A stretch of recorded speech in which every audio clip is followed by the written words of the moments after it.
before you get started, you want to make sure you have everything you need. You need a deck, grip tape, 2 trucks, 4 wheels, 8 bearings, 8 pieces of hardware, the tools to go with them, and an X-Acto knife or blade of some kind. Instead of a skate tool, you could have a ratchet. You'll need a 3/8 here. Okay, first thing you need to do is put on the grip tape, which is the hardest part, I'd say. Especially when you have to buy everything online. The grip tape will come in a roll, and it might get smashed. This one did, so I have all these little creases in there. It makes it pretty difficult. What you want to do is just make sure you cover everything. When I first started putting together boards, I'd try to line up this edge with the edge here so I wouldn't have to cut it. And, you know, it's a good theory, but if I get a little bit off, you know, then I've got this big blank spot here. So just try to cover it all, and then you want to work out all the little air pockets you might have from the center going outwards. So just peel this off.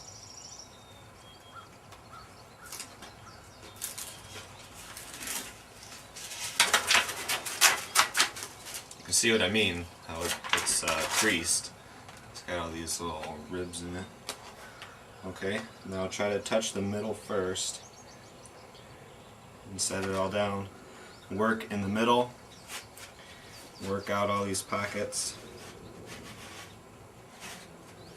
It's sticky enough that if you have little creases in it like I did, that it'll all even out right now. And try to fit to all the contours of the board. Like right here you've got the little pocket. You want to make sure it gets down in there so you don't have a little bubble on the edge when you cut it, because it'll start to peel up.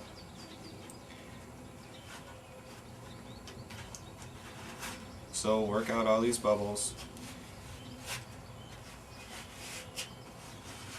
And while I'm doing this, I'll talk about figuring out which is the nose and which is the tail. And really the nose is the one that's bigger and more broad. Most people think that's the tail because you use it more. It should be the bigger one that gives you more pop and everything. But actually the nose is the big one, and I'm not sure exactly why. A couple reasons are, if you do a trick with the tail, like a 5-0 or tail slide or whatever, your foot stays on the tail the whole time. But if you do a trick where you slide up to the nose, you actually have to land on it, so it should be bigger. That's one theory, I guess. It makes sense to me, at least. And when you do a nollie, the angle for popping it just works out a little better. Okay, so once you have the grip on there, what you want to do is get a file. I just use this because it's old and I don't really care if it gets all scratched up. And you just make an outline along this whole thing where you'll be cutting. And if you do it good enough, it'll be really thin right there, so the blade will just pass right through it. You know, get rid of some of this grit. So just make a note.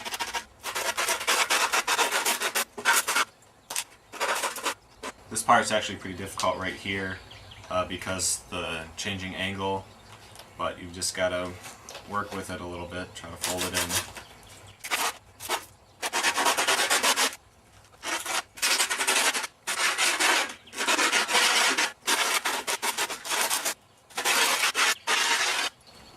Okay, doing this also helps force this edge a little bit better. Like I was saying, if you just put the grip tape right on the edge so you didn't have to cut, it'd just be sort of sitting there, but when you do this, you like sand it down and round the edges over, so it's less likely to peel up. So now you have to cut it. One way to do that is get the blade to sort of rest along the edge of the deck and just sort of slide it along. This blade is pretty dull, so it more rips than cuts, but we'll see what I can do here.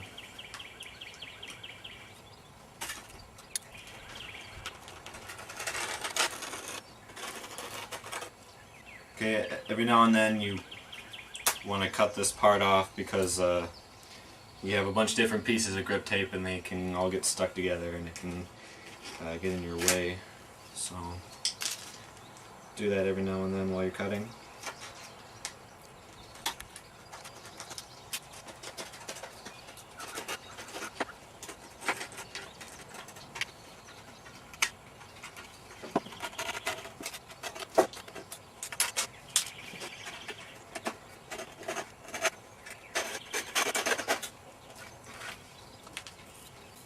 course, the better you file this, the easier the blade will pass through and the less likely you'll move away from the line.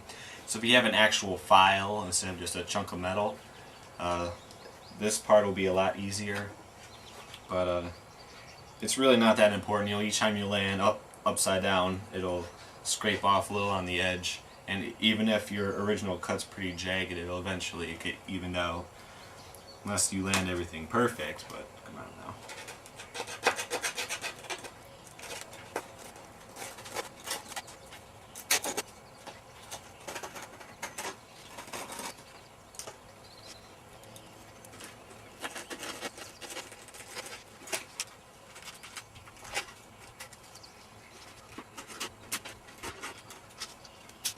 Okay, hardly a work of art, but like I said, the more you land upside down, the more it'll get evened out anyway. You can try to come back and even out some spots that didn't cut quite right. And that should do it. Now, next part is putting on the trucks. Or if you have everything separate, you're going to want to put on the wheels. It really doesn't matter which order you do the rest of this in, but I'll talk about this first anyway. If everything came separately, then you have to put in the bearings, and that can be pretty tough, but one thing to keep in mind is that if it's a skateboard wheel and a skateboard bearing, it will fit together. You know, if you have a hard wheel, sometimes you'll have a lot of trouble getting it in there, but I'll show you how to do that. I'll also talk about how to get the bearing out while I'm doing it. What you want to do is rest the wheel right there. I have a spacer inside there, that's why it's sort of getting stuck. So put it in like that, and then you just want to twist it, you know, and just spin it, twist it a little more, and eventually the bearing will pop right out. Okay, so to put a bearing on, just slip it onto the axle, then put the wheel, or put the spacer on if you have one. I've only had one set of bearings that have had a spacer, and I've gone through plenty of sets of bearings, so you know they're not all that common, but if you have them, put it in there. And then what you do is you really want to put weight on it and, you know, make it snap down. I've been using these wheels and bearings already, so it just slides right in, but you might really need to get into it or even stand up and, you know, sort of step on it and make it slide in. And if you have any of these washers, just put that on there. Now, when tightening the nut here, I tend to go a little bit more than flush. So, you know, I screw it in until it's just level, and I go a little bit more. So in case, you know, I land like this, I don't mess up the nut. I just sort of, you know, scrape the edge of the axle. Because, you know, if you start messing up the nut, you might have trouble taking it off later when you get a new board. Okay, so make sure you didn't go too far. It'll slide nice, roll nice, I mean, and there you go. So now to put these trucks on, you get all your hardware in. How you do that is you start on this side and you poke a little hole, or at least make a mark. You might be able to hear it sort of coming up when I do that, so you don't want to go too hard. Just make a little mark as to where these holes are, and then once you finish that, you flip it over and you poke through. Okay, so it can actually be pretty hard depending on the type of grip tape you have, if it's thick. Okay, and you should get a little chunk of grip tape there. If you don't, you might get a little bubble where it's all folded and scrunched together, but it's really not a big deal, so don't worry about it too much if it doesn't work that way. So just go one by one, poke all these through. And then another thing is, if you have a type of hardware where there's one special set, like one that's a different color or something, you want to figure out where to put that so you can tell the nose and tail apart. Normally you put whatever mark you come up with in the back, This set has two, they're Silverados, so they have two that are silver color and the rest are black. So generally you put the two silver ones in the back. Okay, so let's put all these bolts through, the two silver ones. Actually, a few more than that are silver now, because it's sort of worn away. But I'm planning on putting a stripe in the grip tape anyway, so it doesn't really matter. Okay, now you put on the truck, you put kingpin on the inside, and you want to tighten diagonally. Well, also you want to put in your riser pad if you have one. I have these little pads that are sort of attached to the truck, so I don't really need to worry about it. It's a personal choice as to whether you get shock pads or not. I don't buy them if I have a choice. Like I said, these came with it, but it's up to you. It'll help if you keep your trucks loose and you turn a lot so you don't have the wheel touch the deck, which is called wheel bite. Can also help absorb shock. Okay, so the only real thing that you need to keep in mind when doing this is that you should tighten diagonally. And that's because if you tighten one side more, you know, if you do one whole side before starting the other one, then the truck will be tilted and then you'll force it back into place. I've done it that way before and I haven't noticed much of a problem. So, you know, it's not a big deal, but it's better to do it diagonally. And since, you know, it's not harder, there's really no reason not to. Okay, so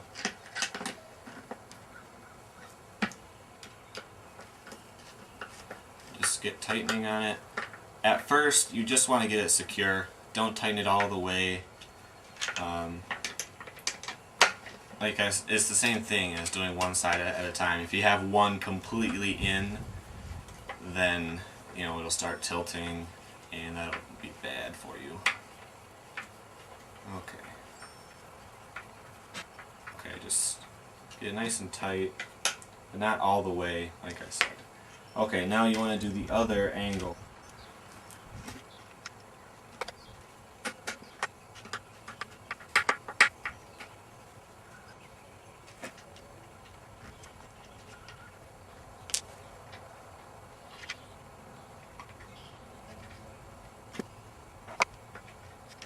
Now you really should use all four of the pieces of hardware.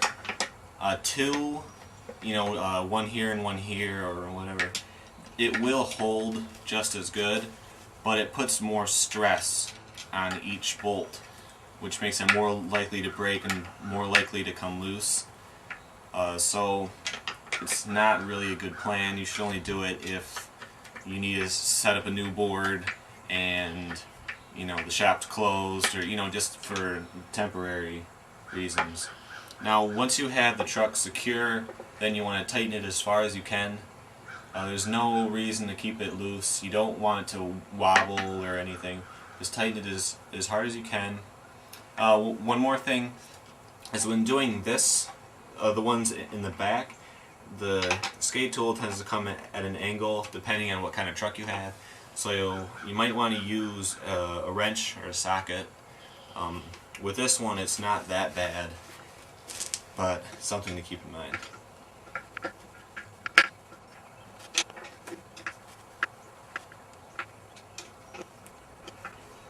You might need to tighten it again in a few days because the hole that you made in the grip tape is smaller than the head of the bolt. So you end up getting this little bubble here, and it's not a big deal, but it'll eventually work its way out, and then it'll be a little loose again.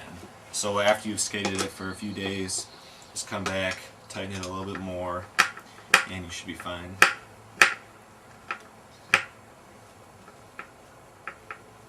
Okay, so once this is done, you can tighten your truck however you want. Mine were a little too loose last time, so just give it a couple turns. And then the only thing left to do is to do this truck, and then you're okay. There's still more you can do, but that's the minimum. So I'll do that real quick.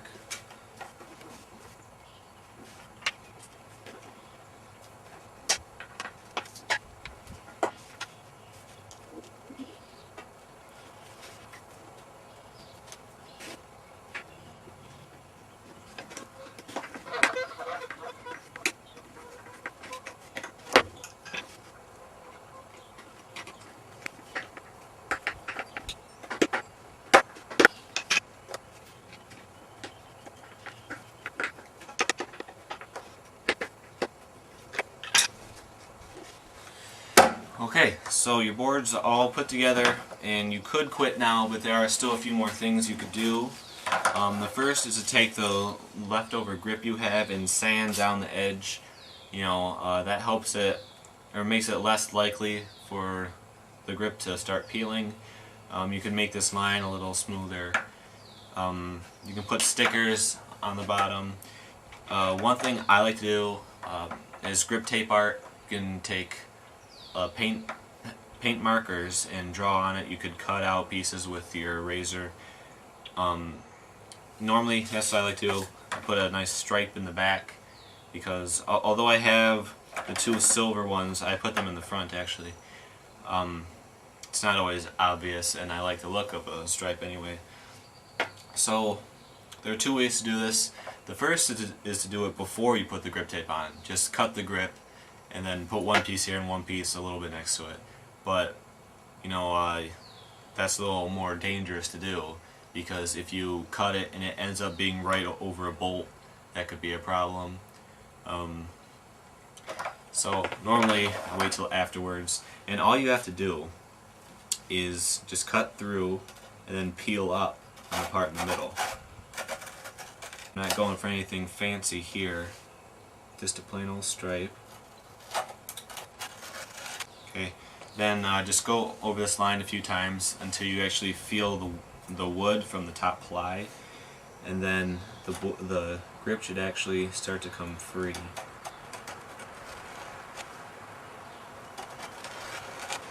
Okay, so just start to peel this up and go kind of slow. Make sure it doesn't grab the sides. Okay, there you go, no problem. Nice little stripe, nice and clean. Of course, you can do a little more complex designs. My last board I had a little swirl in the middle there. Just depends how much time you have. For me today, it's raining. I'm probably gonna draw pictures all over it or whatever. But just make it your own. And got a nice setup and go skate.